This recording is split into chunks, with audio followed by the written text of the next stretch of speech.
Combien d'entre nous pensent que leur bien-être repose sur la réussite professionnelle?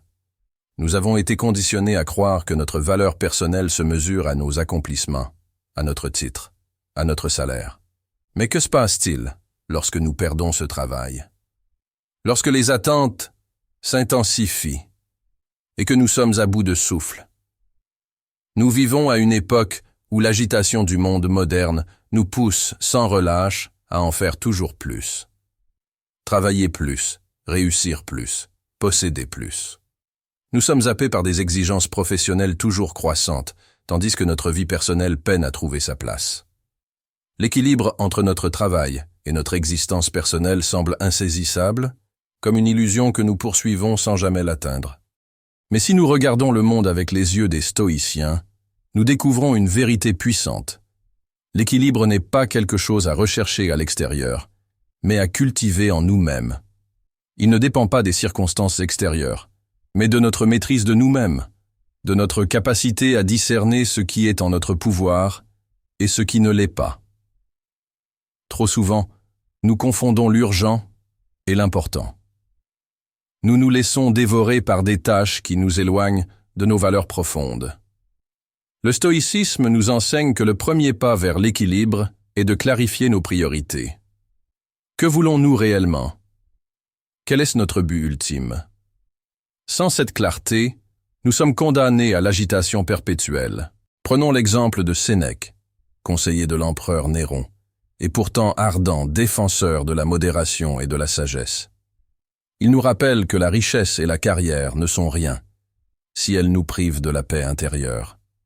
Nous sommes souvent plus effrayés que blessés, et nous souffrons davantage dans notre imagination que dans la réalité, disait-il. Nous devons apprendre à distinguer nos peurs irrationnelles de nos véritables obligations.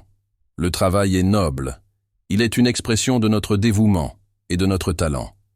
Mais il ne doit pas définir notre existence tout entière. Trop souvent, nous sacrifions notre santé, nos relations, nos moments de joie pour gravir une échelle qui ne mène nulle part. Marc Aurèle, l'empereur philosophe, nous rappelle ceci. Souviens-toi que le temps de vivre est limité. Utilise-le sagement. Si nous passons tout notre temps à courir après une reconnaissance externe, nous risquons d'oublier l'essentiel. Vivre pleinement.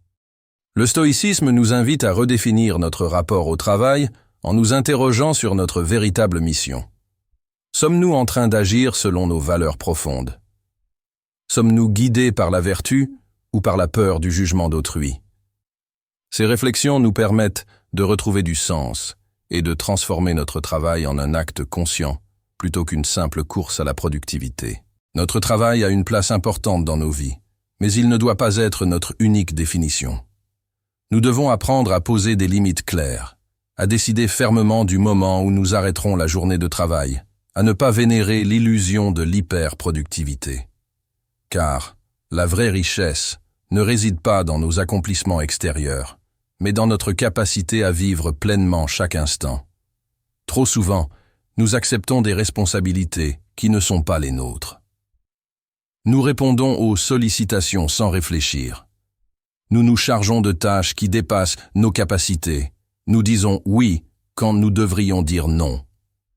Le stoïcisme nous apprend que chaque fois que nous disons oui à quelque chose qui nous épuise, nous disons non à nous-mêmes.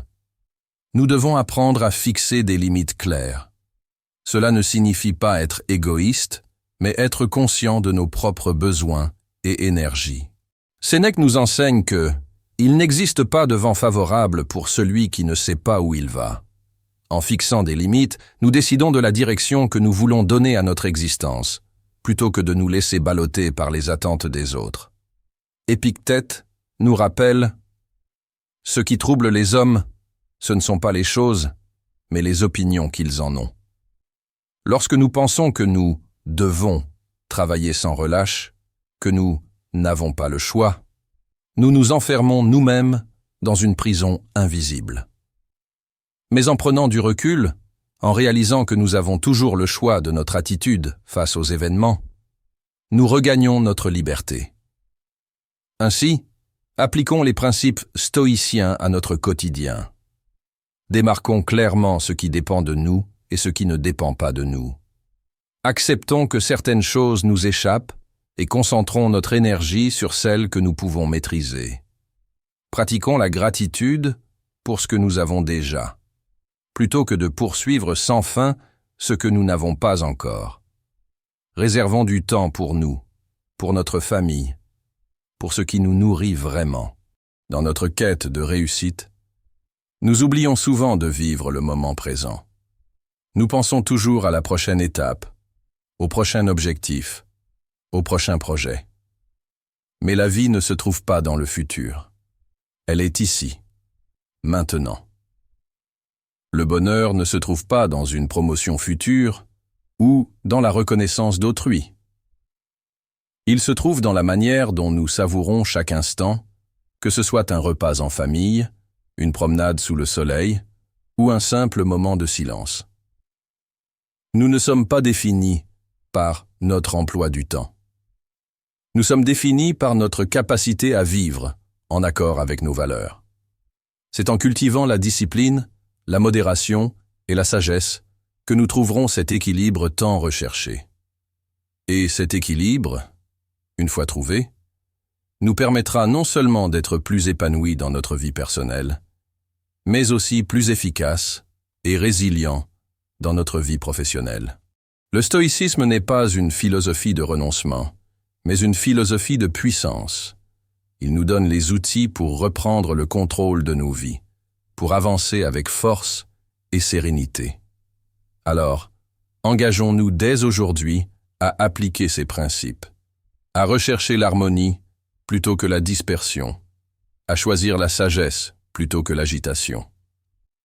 Parce qu'au bout du compte, ce n'est pas la manière dont nous réussissons qui définit notre vie, mais la manière dont nous la vivons.